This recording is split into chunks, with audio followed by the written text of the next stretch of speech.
In today's vlog, we are reading through the Ronald and Eva Weisberger lawsuit against Princess Cruise Lines Limited. And my prediction after having read this lawsuit, it is going to be the first of many lawsuits against Princess Cruise Lines Limited.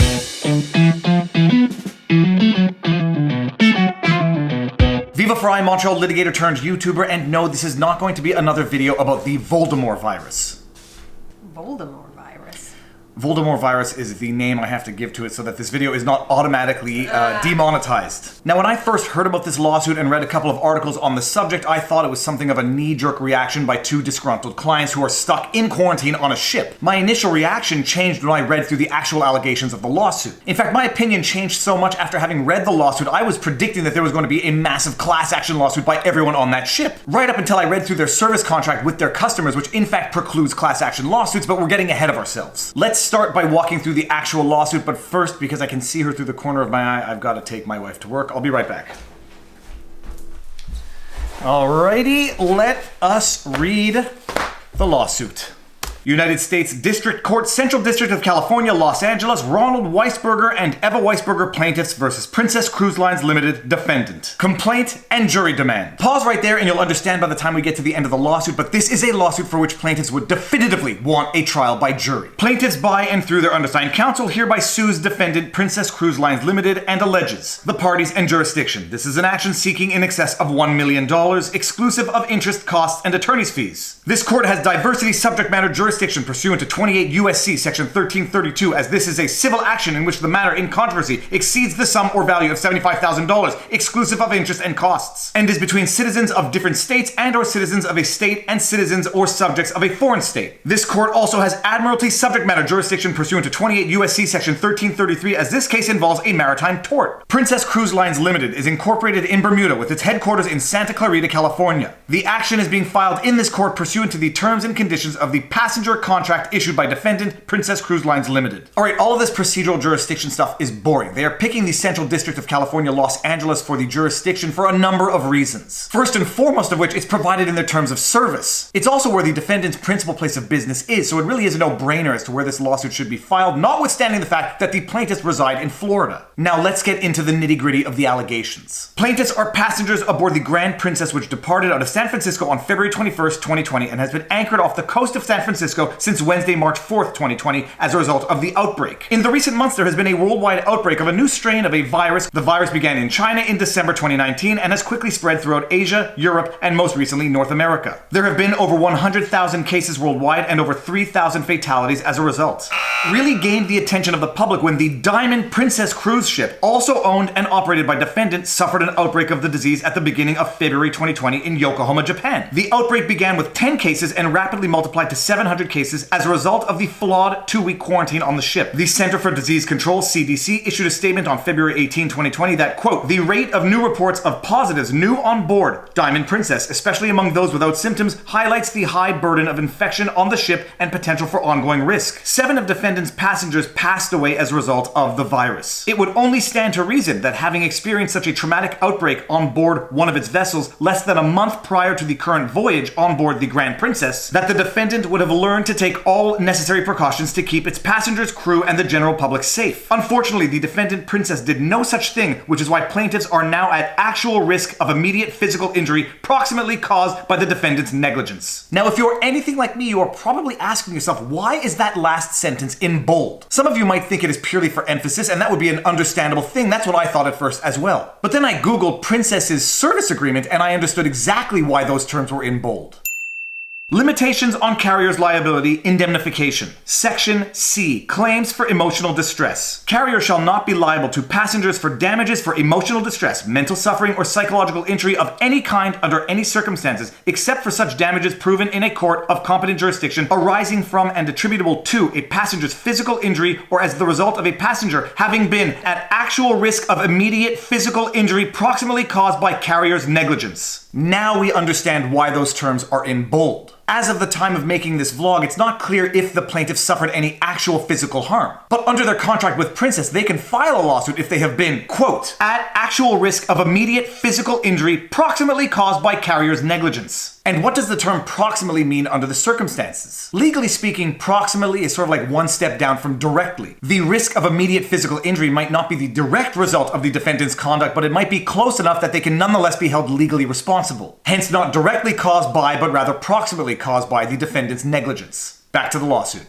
Princess owed plaintiffs who are paying passengers who boarded the Grand Princess on February 21, 2020 the duty to ensure that they would not be exposed to unreasonable risk of harm that defendant knew or should have known about while sailing on its vessel. Defendant breached its duty in that it had knowledge that at least one of its passengers from the prior voyage who disembarked February 21, 2020 had symptoms, and yet it made the conscious decision to continue sailing the voyage that began on February 21, 2020 with another 3,000 passengers on an infected ship. Specifically, defendant was aware of at least 2 passengers who disembarked its ship on February 21, 2020 in San Francisco had symptoms. It went as far as to send emails on Wednesday, February 25th to passengers who disembarked the Grand Princess on February 21, notifying them of the potential of exposure while on board their cruise. To make matters even worse, there are 62 passengers on board the plaintiff's cruise who were also on the prior voyage who were exposed to the passengers that were confirmed to be infected and later passed away. In continuing to sail with another 3,000 passengers, including plaintiffs on February 21, 2020, knowing that some of those passengers and crew had already been exposed, the defendant Princess has exposed plaintiffs to the actual risk of immediate physical injury. So my understanding of the situation based on these allegations, and by the way, this is something I've said in previous vlogs, but it's worth repeating. All of the allegations in this lawsuit are just that, allegations. They are not yet proven facts, they are just allegations made by the party filing the claim. They may be true, they may be false, they may be somewhat true, they may be mostly true. But for the time being, they are only allegations and they have to be read as such. That said, my understanding of the situation from these allegations is that at least 2 people got off the ship on February 21st because they were experiencing symptoms. Princess not only failed or neglected to notify everybody on the ship of their potential exposure, they nonetheless continued with the voyage. Even worse than that, according to paragraph 15, they continued with the voyage knowing that 62 people on that vessel were on the prior infected vessel. They knew that, they didn't notify anybody on the Princess, and apparently their screening protocol was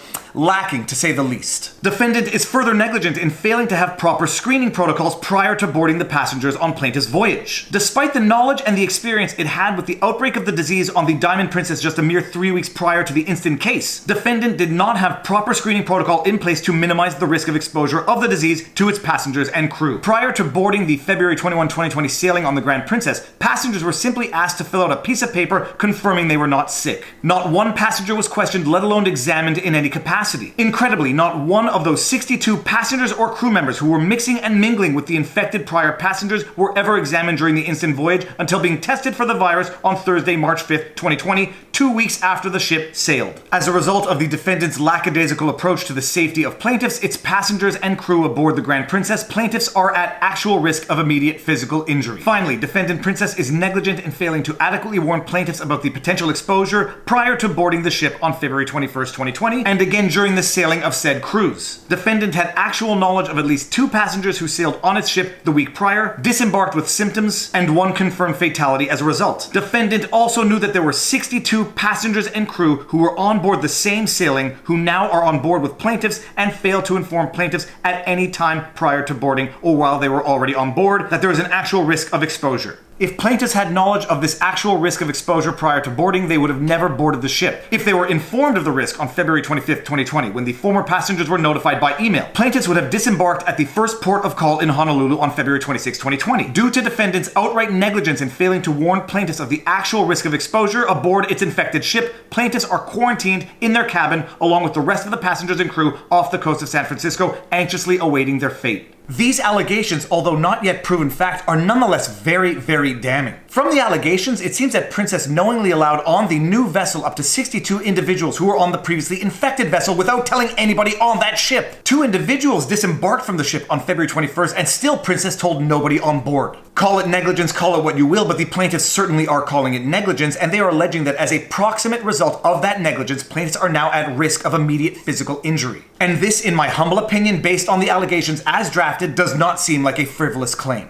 In fact, it seems so unfrivolous to me that my first reflex was that this is going to lead to a 3,000 person class action lawsuit against Princess. I thought that up until the time I read the waiver of class action provision in the contract with Princess. Waiver of class action. This passage contract provides for the exclusive resolution of disputes through individual legal action on your behalf instead of through any class or representative action. Even if the applicable law provides otherwise, you agree that any arbitration or lawsuit whatsoever against carrier shall be litigated by you individually and not as a member of any class or as part of a class or representative action, and you expressly agree to waive any law entitling you to participate in a class action. Now, the enforceability of these types of provisions is a video unto itself, and a very boring video unto itself. Suffice to say that generally speaking, depending on how they're drafted, these types of provisions are in fact enforceable. And another interesting provision of the contract with Princess relates to arbitration and dispute resolution. All claims involving emotional harm, bodily injury, illness to, or death of any passenger whatsoever arising out of or relating to this passage contract or your cruise shall be litigated before a court of competent jurisdiction located in the county of Los Angeles, California, USA, to the exclusion of the courts of any other country, state, city, municipality, county, or locale. All other claims, agreement to arbitrate. All claims other than for emotional harm, bodily injury, illness to, or death of a passenger, whether based on contract, tort, statutory, constitutional, or other legal rights, including, without limitation, alleged violations of civil rights, discrimination, consumer or privacy laws, or for any loss, damages, or expenses relating to, or in any way arising out of or connected with the passage contract or passenger's cruise, with the sole exception of claims brought and litigated in small claims court, shall be referred to and resolved exclusively by binding arbitration pursuant to the United Nations Convention on the recognition and enforcement of foreign arbitral awards, New York, 1958. Now, I am operating on the basis that the contract that we're reading from is in fact the binding contract between plaintiffs and Princess. I pulled it from the Princess website and it seems to apply perfectly, but I don't actually know if this is the very same contract that applies between the parties. Operating on the basis that it is, what does all of this legalese mumbo-jumbo mean? The waiver of class action means that the petitioning party cannot avail themselves to the remedy, the procedural remedy that is class action.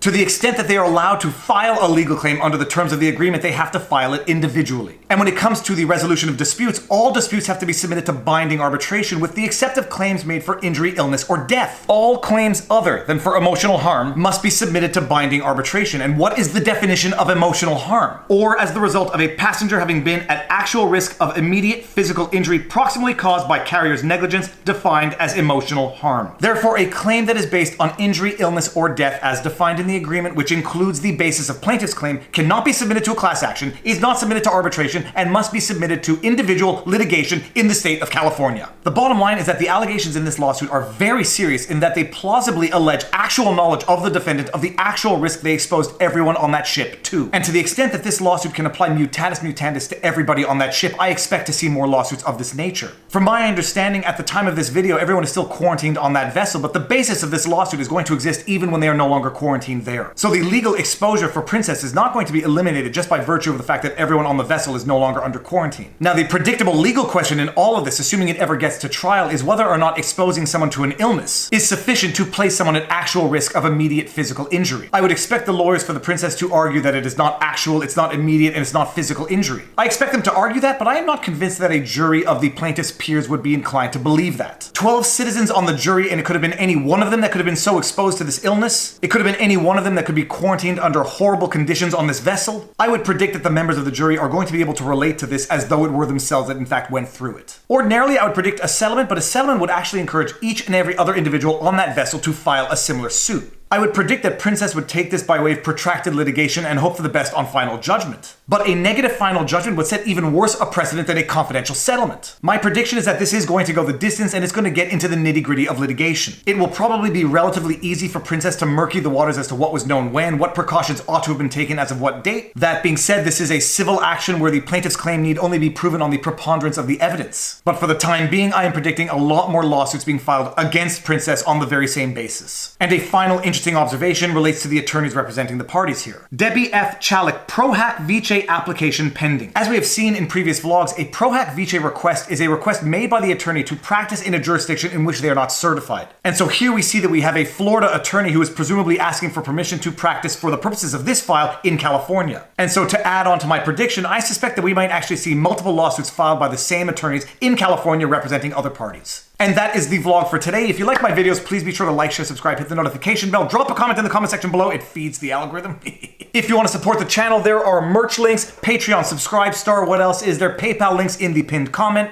I recently started a podcast. It's on various platforms. It is called Viva Law Podcast. More important than anything else, share my content on social media if you are so inclined. It helps my channel grow. And now you know your vlog. Peace out. Booyah.